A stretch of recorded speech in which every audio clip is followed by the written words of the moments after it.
एक गांव में एक बेहद गरीब किसान अपनी पत्नी और 2 बेटों के साथ रहता था। किसान के पास अपना कोई खेत नहीं था। वो गांव के जमींदार के खेतों पर काम करके पैसे जुटाता था, पर फिर भी गुजारा मुश्किल से हो पाता था। किसान भगवान कृष्ण का बहुत बड़ा भक्त था और उनकी बहुत पूजा करता था।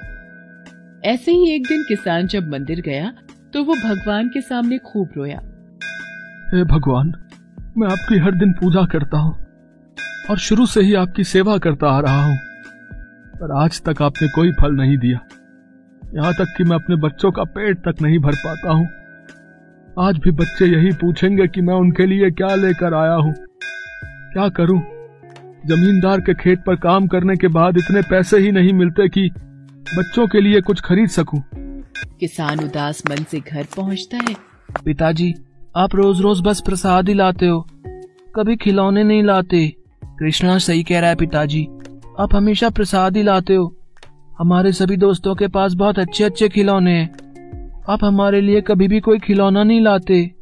मेरे बच्चों, कृष्णा, माधव, दोनों उदास मत हो, मैं तुम्हारे लिए खिलौने जरूर लाऊंगा।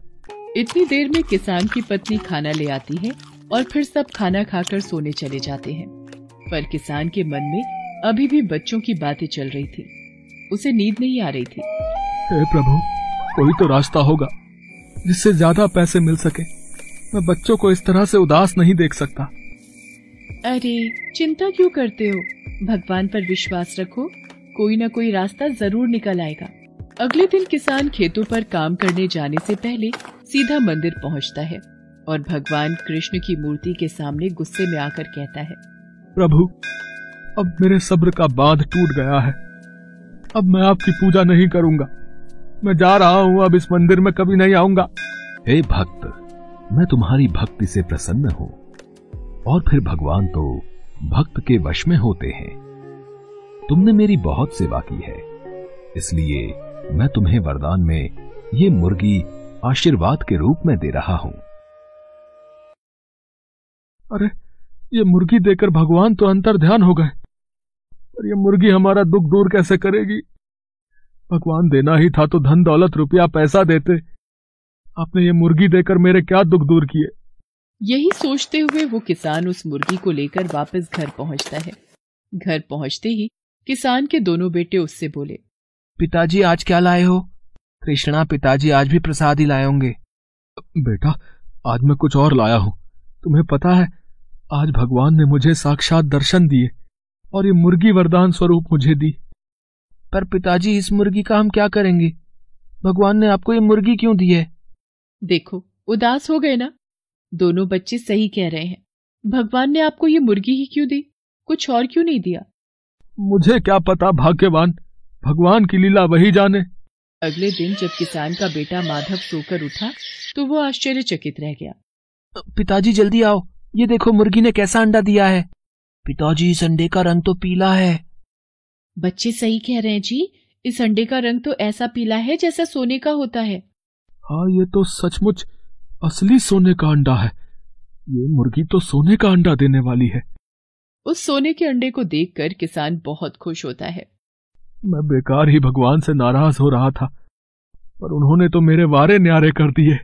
सुनो जी, इसे तो जल्दी से बाजार में बेच आओ, इससे तो हमें बहुत सारे पैसे मिलेंगे।